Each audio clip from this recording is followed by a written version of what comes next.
Hello everyone, welcome to your fashion planning class. आज के इस क्लास में हम चिकनकारी एम्ब्रॉयडरी के बारे में जानते हैं। चिकनकारी एम्ब्रॉयडरी जो है वो लखनऊ की फेमस एम्ब्रॉयडरी वर्क है एंड इसमें जो स्टिचेस यूज होते हैं वो अधिकतर हमारे बेसिक स्टिचेस ही यूज होते हैं। द ओनली डिफरेंस इज इसमें जो फैब्रिक यूज किया जाता है अधिकतर इस तरह का ट्रांसपेरेंट फैब्रिक यूज किया जाता है। चिकनकारी में एक और एडिशन ये होता है कि इसमें हम थोड़ा सा डिफरेंट करके शैडो वर्क के टाइप में भी करते हैं एंड इसमें जितने भी स्टिचेस यूज होते हैं सब हमारे बेसिक स्टिचेस है जो कि हम सबसे पहले यहाँ पे करके देख रहे हैं। बैक स्टिच से ये यूज किया जाता है। इसको हम इसमें हम बैक स्टिच यूज करते हैं, हेरिंगबोन स्टिच यूज करते हैं, इसके बाद में स्टेम स्टिच यूज करते हैं। तो यहाँ मैं आपको कुछ हेरिंगबोन स्टिच से काम करके दिखा रही हूँ एंड इसमें जो थ्रेड्स यूज होते हैं वो अधिकतर कॉटन थ्रेड्स यूज किए जाते हैं। आजकल सिल्क थ्रेड से भी होने लगा, पहले ये कलरफुल थ्रेड से नहीं होता था, पहले ये प्योर व्हाइट थ्रेड से हुआ करता था, अब कलरफुल थ्रेड से भी किया जा रहा है।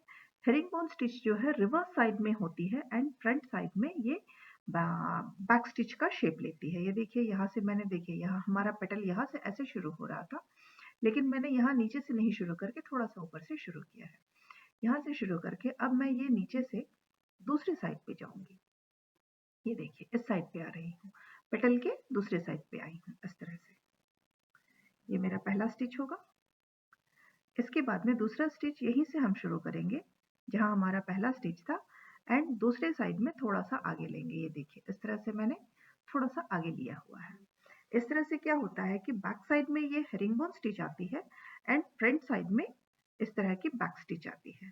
अब हम फिर यहाँ से जिससे कि ये थोड़ा सा शैडो का लुक भी देता है। फिर हमारा जो पहले का स्टिच था वहां से मैं दूसरे साइड पे थोड़ा सा ऊपर में ले रही हूँ। ये देखिए इस तरह से, ये ध्यान से देखिए इस तरह से मैंने इसको ऊपर में लिया हुआ है।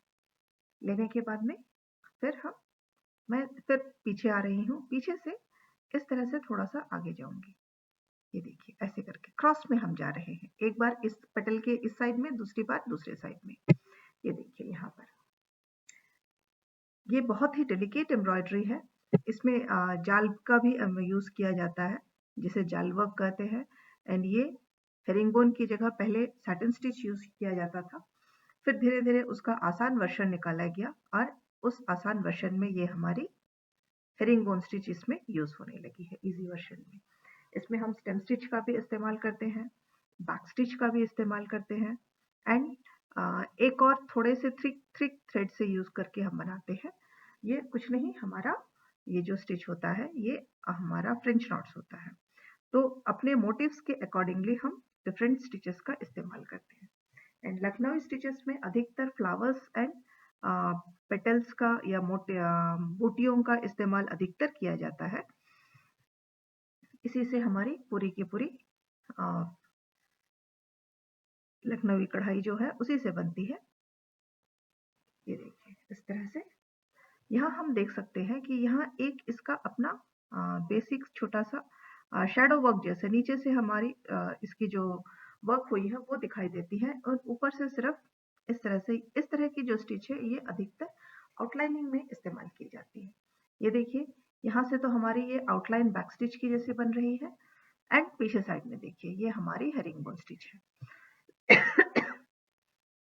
इसी तरह से हम अगला पेटल भी बना रहे हैं। ये देखिए यहाँ पे फिर मैं हमेशा इसमें हम सेंटर से शुरू नहीं करते हैं। ये देखिए यहाँ से मैंने शुरू किया इस तरह से, थोड़ा सा सेंटर जो नीचे का पार्ट था उससे थोड़ा सा मैंने ऊपर से शुरू किया है। अब मैं वापस उसी जगह से आ रही हूँ। ये एक बार राइट साइड में जाएंगे एंड एक बार हम लेफ्ट साइड में जाएंगे। ये देखिए इस तरह से एंड इस तरह से पीछे आगे करते वक्त हम इस बात का भी ध्यान रखेंगे कि हमारी ये जहां से शुरू किए हैं हम वहीं से इसको खत्म करें। ये देखिए हम इसको बैक स्टिच का भी एक पैटर्न बोल सकते हैं क्योंकि हम पीछे आकर के काम कर रहे हैं। लखनवी कढ़ाई जो होती है बहुत बारीक होती है। अब इस कढ़ाई में बहुत सारे वेरिएशन आ गए हैं। ये चिकनकारी जो है लखनऊ और आगरा की तरफ में बहुत ही अधिक फेमस है। इसे सबसे पहले वैसे तो कहा जाता है कि इसकी शुरुआत की थी जहांगीर की वाइफ नूरजहां ने। ये देखिए, एंड उसके बाद में इसमें काफ़ी सारे वेरिएशंस आ गए, बहुत अलग-अलग तरीके से बहुत अलग-अलग तरीके की चीज़ें इसमें बनने लगी हैं, बहुत नए-नए पैटर्न्स के साथ में। ये देखिए, इस तरह से।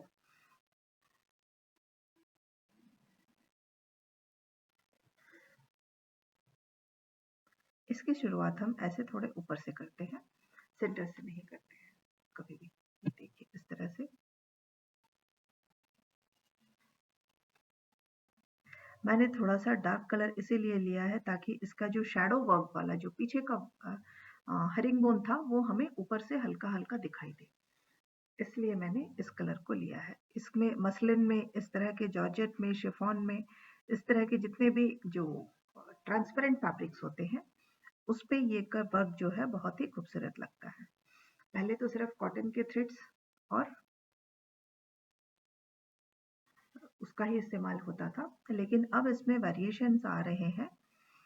फैशन के चलते काफ़ी डिफरेंट वेरिएशंस के साथ में इसमें अभी हेरिंगबोन वेरिएशन आने की वजह से सिल्क थ्रेड्स का भी इस्तेमाल होने लगा है।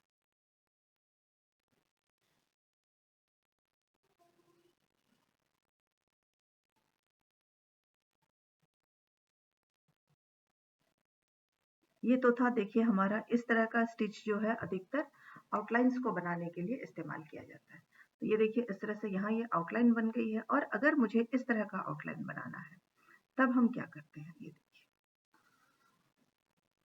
यहाँ कई बार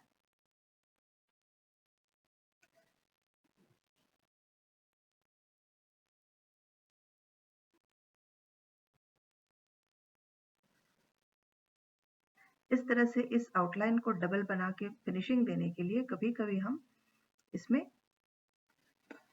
2 बार भी इसकी कढ़ाई कर सकते हैं।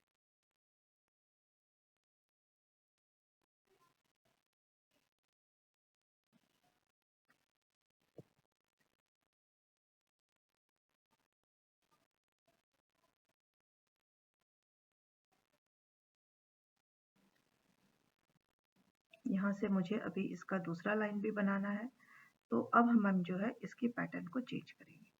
ये देखिए, इसको ऐसे बना लिया। यहाँ अब मैं क्या कर रही हूँ, इसको इस तरह से लेके आऊंगी।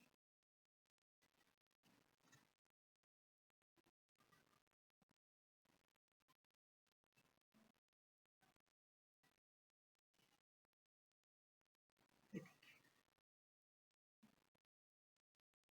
यहाँ से अब हम यहाँ ऊपर आ रहे हैं।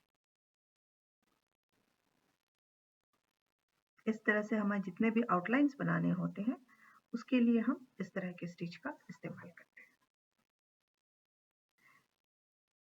हैं। एंड जब हमें फिलिंग स्टिच बनानी होती है तो जाल का इस्तेमाल किया जाता है, एंड कभी-कभी उसमें कुछ मोटे थ्रेड का इस्तेमाल भी किया जाता है। यहाँ हमने जो थ्रेड लिया है ये एंकर के थ्रेड से, एंड यहाँ मैंने 3-3 स्टैंड्स लिए हुए हैं। हम वेरिएशंस कर सकते हैं, कुछ अधिक या कम लेकर के भी। अपने रिक्वायरमेंट के अनुसार हम इसको कम ज़्यादा कर सकते हैं।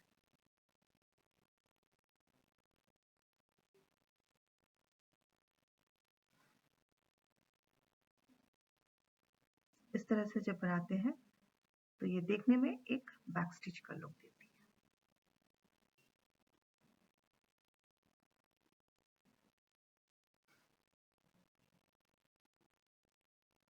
लेकिन यहाँ हम बना रहे हैं हेरिंगबोन स्टिच।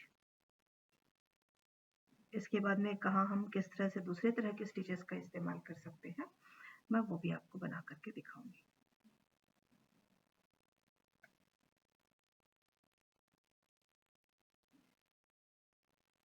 इसके साथ साथ इसमें कुछ जाल वर्क का भी इस्तेमाल किया जाता है।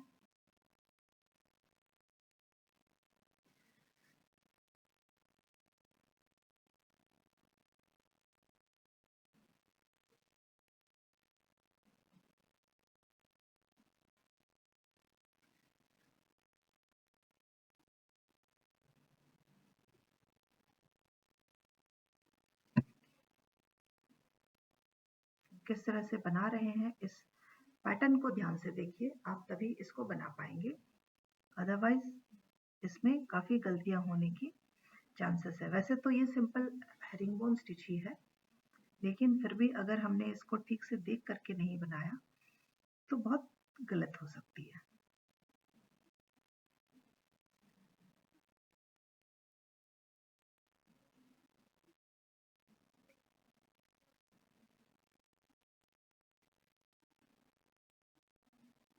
इस तरह से छोटे छोटे टाकों के साथ में हम इसको पूरा कंप्लीट करते हैं।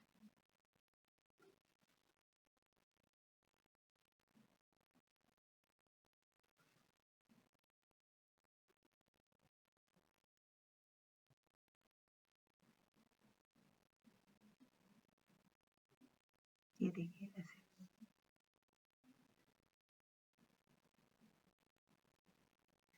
ये फैब्रिक मैंने इसलिए यूज़ किया है ताकि आप इसको पहचान सको कि इस तरह के स्टिचेस में, लखनऊ की कढ़ाई में, इसमें आप मलमल का फैब्रिक भी यूज़ कर सकते हैं, क्योंकि वो भी ट्रांसपेरेंट ही होती है।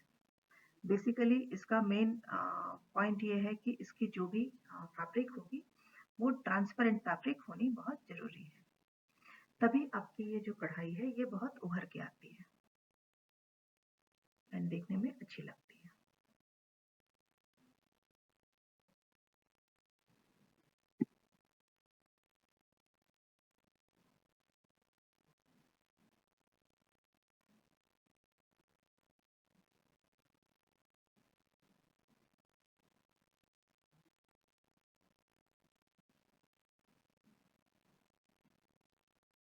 ये देखिए,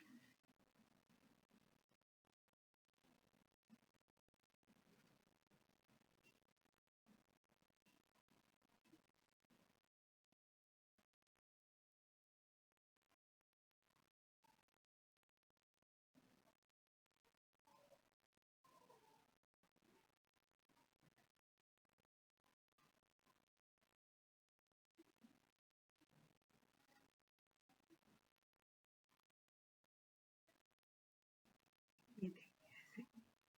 इस तरह से डबल, ये अधिकतर इस तरह की एम्ब्रॉयडरी जो ये जो डबल लाइन से ये बॉर्डर्स बनाने में बहुत इस्तेमाल होता है।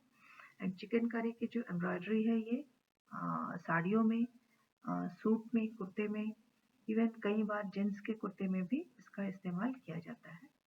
एंड आजकल तो इसे बहुत तरह के वेस्टर्न गारमेंट्स पे भी, ये कढ़ाई इतनी डेलिकेट होती है कि इसे आजकल वेस्टर्न गारमेंट्स पे भी इस्तेमाल किया जाने लगा है।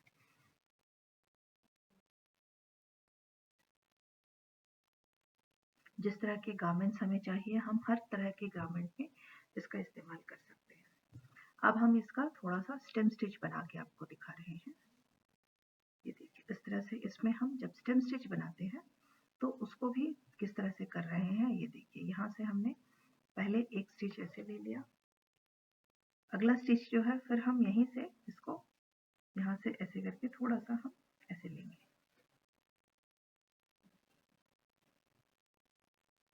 इस तरह से क्या है कि वहाँ वो हमारा लॉक होता है। इस तरह से देखिए, मैं यहाँ इसको स्टेम स्टिच में ही बना रही हूँ। स्टेम स्टिच बनाते वक्त आप थोड़े छोटे छोटे स्टिचेस लेके बनाएंगे ताकि ये देखने में बहुत अच्छी लगे।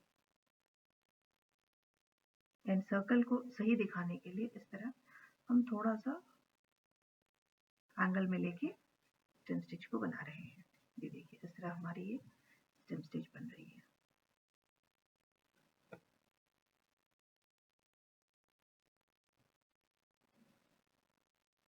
स्टेम स्टिच को हमेशा एक ही डायरेक्शन में बनाना चाहिए, नहीं तो वो सही नहीं दिखती है।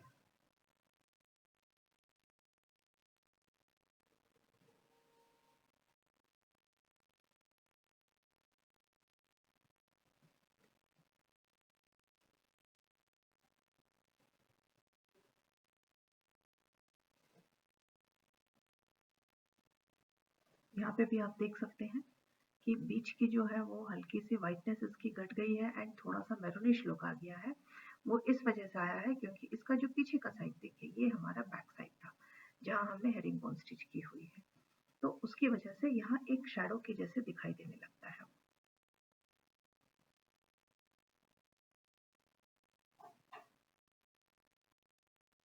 ये देखिए यहाँ मुझे सर्कल में जो करना है, तो मैं सर्कल में करने के लिए एक बार इस तरफ से एंड एक बार इस तरफ से ऐसे, फिर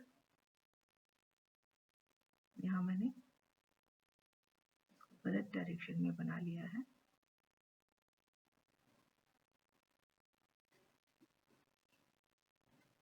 ये देखिए यहाँ सर्कल बनाने के लिए ऐसे करके, ऐसे इसी के अंदर से मैं वापस वहां जा रही हूँ एंड अब यहाँ से इस तरफ, then this side to this side, फिर हम इस तरफ से इस तरफ आएंगे, फिर इस तरफ से इस तरफ, एक हमेशा हम ऑपोजिट डायरेक्शन में ही लेके जाते हैं। ये देखिए मेरी सर्कल यहाँ फिनिश हो गई है। अब मुझे ये जो पेटल्स बनाने हैं, इसके लिए देखिए मैं कैसे बना रही हूँ। पेटल्स बनाने के लिए मैं यहाँ से इस पे आऊंगी, इस तरफ,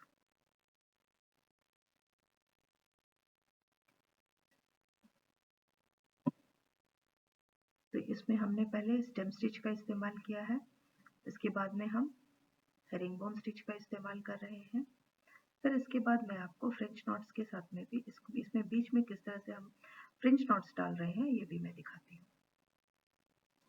फ्रेंच नॉट्स के उसको चूंकि इस कढ़ाई में उसका नाम दूसरा रहता है जो कि मैंने आपको नोट्स में दे दिया है। देखिए इस तरह से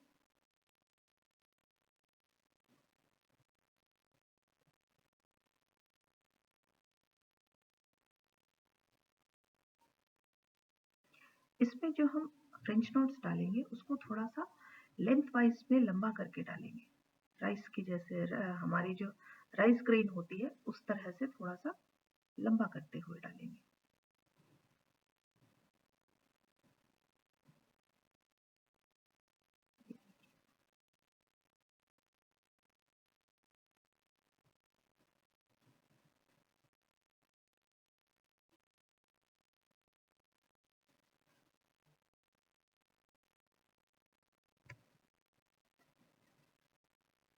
मेरा एक और पेटल बन गया है। अब फिर हम वापस यहाँ पे आएंगे, यहाँ से मैं क्या कर रही हूँ, ये देखिए इससे नीचे से इस एंड पे जा रही हूँ, दूसरे एंड पे।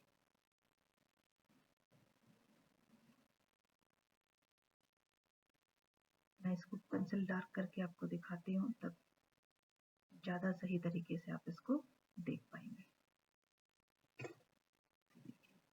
इस एंड में हूँ मैं, यहाँ से अब मैं दूसरे वाले एज पे आ रही हूँ, इस एज पे आई हूँ।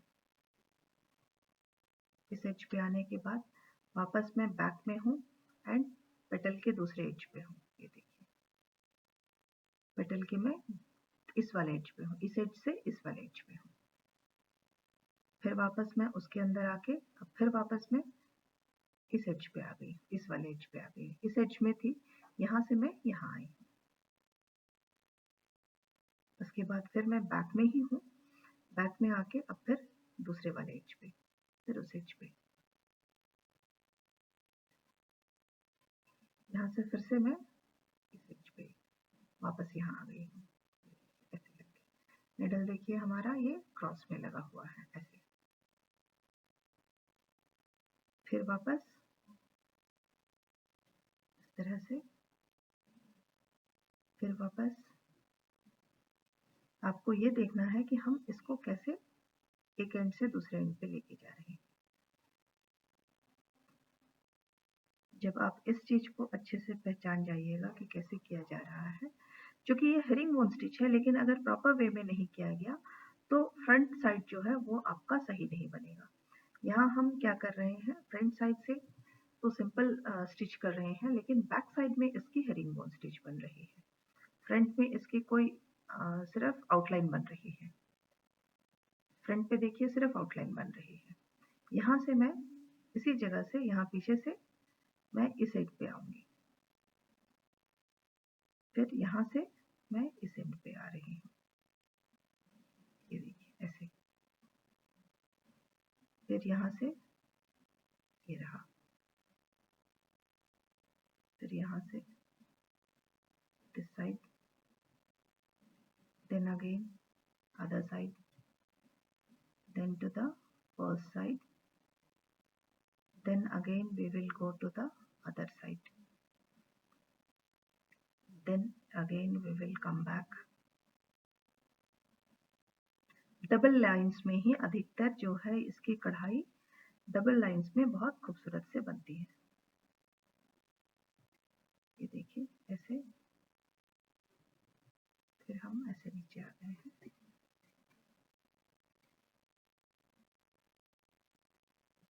अब फिर हम अगले वाले पेटल पे आ रहे हैं।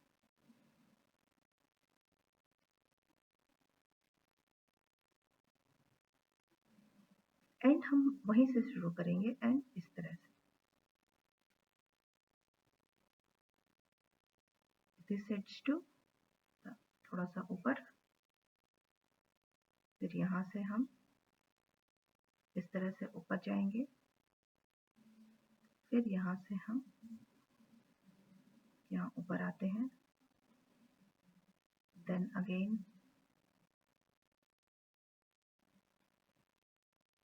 देन कम बैक, ये रहा, फिर ये ऐसे,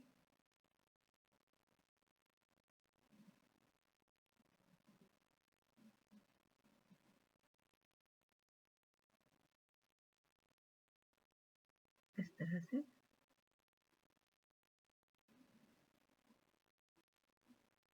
ये देखिए नीचे चलिए।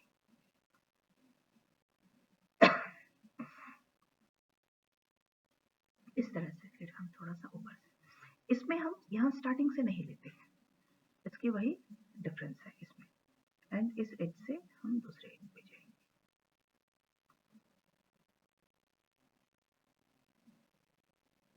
ऊपर, then to the other end, then again this side, then back, then to other end, then again back, other end। हर बार हम एक एंड से दूसरे एंड की तरफ ही जा रहे हैं।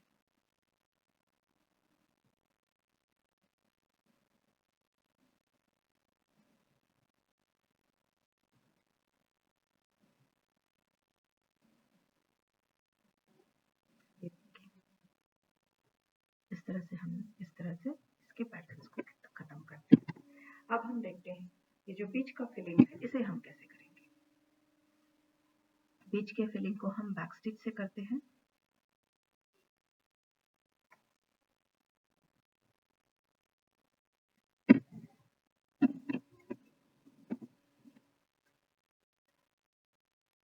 इस तरह से एक एक हमारे जो क्रॉस है वहां हम उसको लेते हुए कर रहे हैं। इसमें इस तरह करने का एक और फायदा यह होता है कि यहाँ हल्की सी हमारी जाल भी बनती है।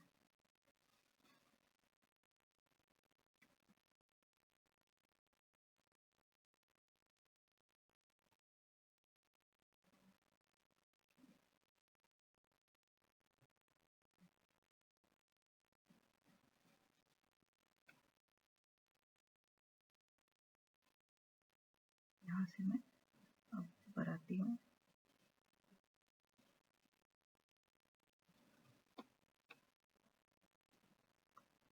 देन यहाँ से पीछे की तरफ, then again back to front,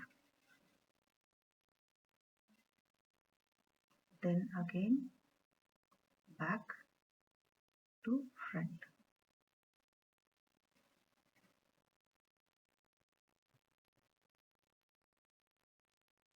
इसके बाद में यहाँ से हम इस वाले जगह पे आ रहे हैं, ये देखिए।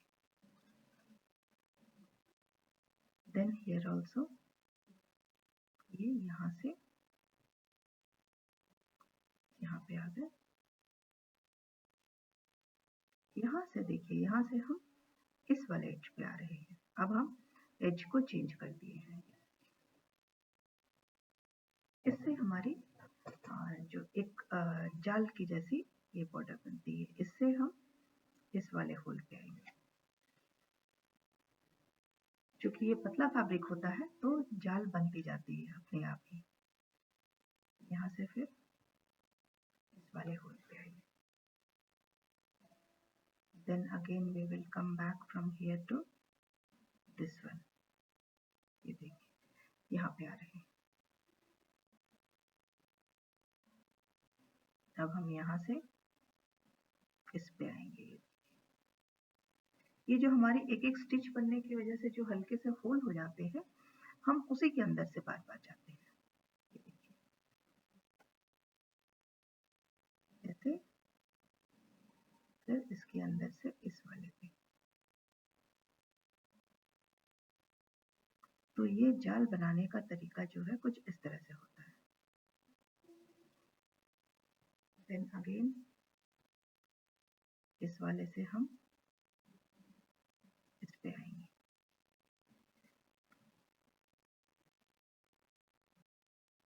This is the pattern for filling the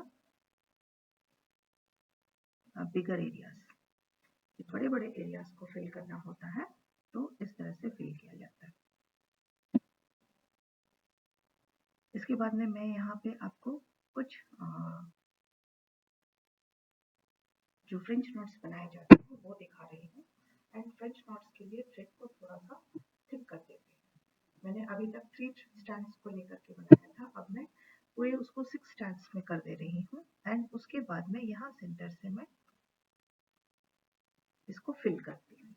हम इसे ऐसे भी रख सकते हैं या इसे हम फिल भी कर सकते हैं। मैं आपको अभी यहाँ फिल करके दिखा रही हूँ। फिल करने के लिए हमें कुछ करने की जरूरत नहीं है, इट्स वेरी इजी।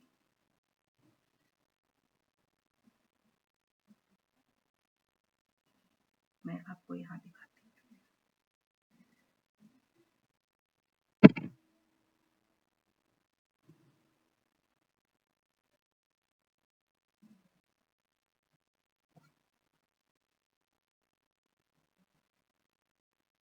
इस तरह से निडल पे पूरे थ्रेड को रैप कीजिए एंड यहाँ पे ऐसे इसको, तो सामने में एक नॉट बनेगी एंड बीच में ये उसी तरह से गैप रहेगी। ये देखिए छोटी सी एक नॉट बनी है यहाँ पे। इसके बाद मैं यहाँ से एक और कर रही हूँ। देखिए ये इस तरह के नॉट्स मैंने आपको पहले भी बताए थे कि कैसे करने हैं। अब मैं देखिए इस तरह से ऐसे निडल को रैप किया एंड यहाँ पे मैं अब थोड़ा सा नीचे करके कर रही हूँ एंड उसको ऐसे। देखिए यहाँ मेरी एक छोटी सी नॉट बनी है। अगर हम इसको ढीले से करेंगे तो नॉट अच्छे से दिखाई देगी। वापस से मैंने ऐसे करके थ्रेड को निडल से के ऊपर लपेटा, ऐसे लंबाई में थोड़ा सा रखा राइस ग्रेन की तरह। पहले क्या था, हम फ्रेंच नॉट जहाँ जरूरत है वहीं पे, जहाँ से हम निडल निकालते थे वहीं पे करते थे। अब हम निडल को थोड़ा सा चेंज कर चुके हैं। इस तरह से ये वाली जो पैटर्न है ये अधिकतर फिलिंग के काम में इस्तेमाल की जाती है। जब मुझे इस तरह से इस पूरी एरिया को एक ही बार में फिल कर देना था तो देखिए बहुत इजीली मैंने 2-3 स्टिचेस से इसको फिल कर दिया है। वापस से ऐसे लीजिए एंड अब हम थोड़ा सा छोटा एरिया को फिल करेंगे। लेंथ हम थोड़ी सी कम कर रहे हैं। ये देखिए। देन अगेन इस स्टिच का भी इस्तेमाल इसमें किया जाता है।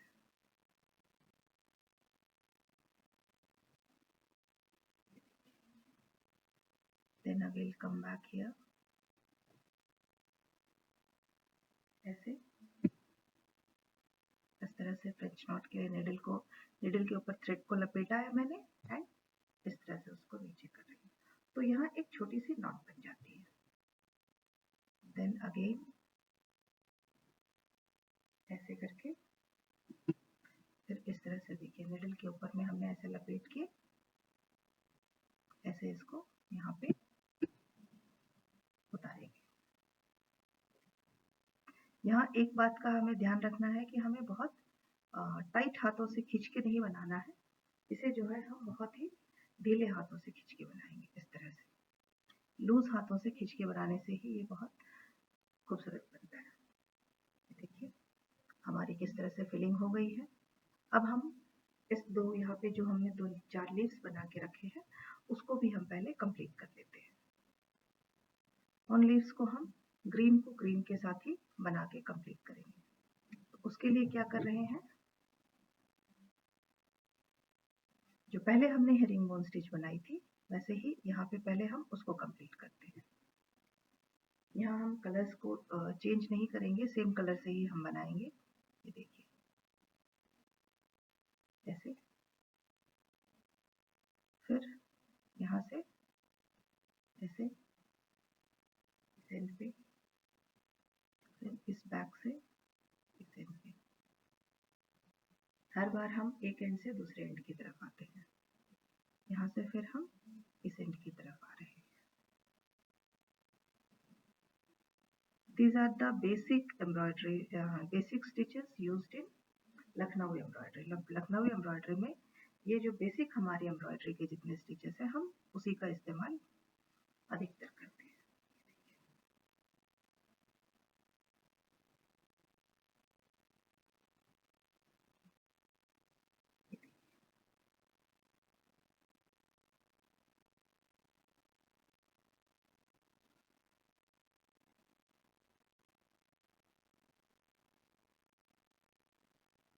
देन अगेन दिस साइड,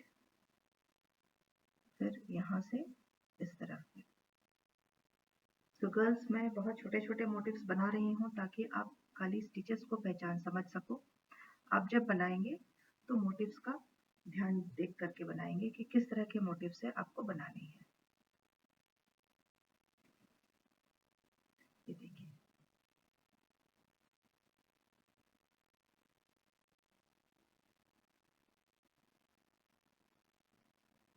इसको 2 एजेस में बना रहे हैं।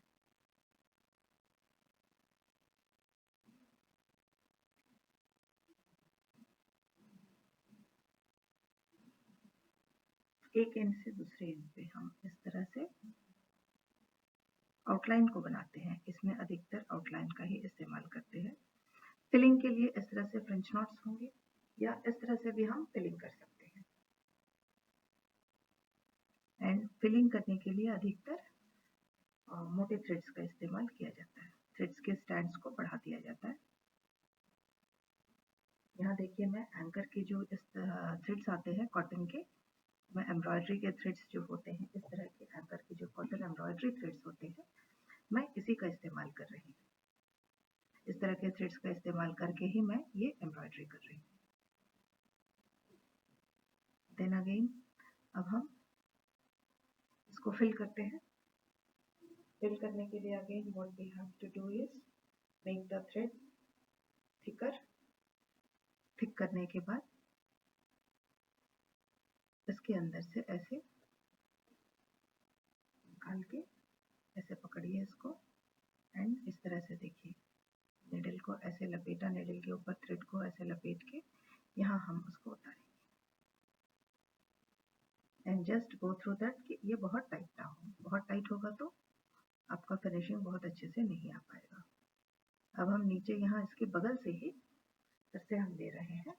फिर हम एक और बार ऐसे बनाएंगे एंड अब हम थोड़ा सा छोटा वाला लेंथ लेंगे। लेंथ जो है उसको हम रिड्यूस करेंगे। इस तरह से लेंथ रिड्यूस किया।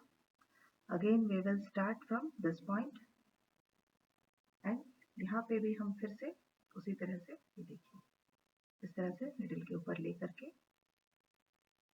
ये रहा।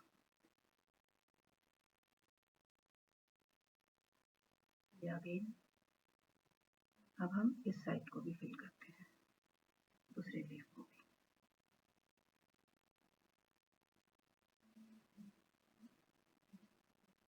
तो ये देखिए गर्ल्स जो बहुत ही सिंपल तरीके से हम लखनवी स्टिचेस को किस तरह से बहुत खूबसूरत एम्ब्रॉयडरी में कैसे बना रहे हैं।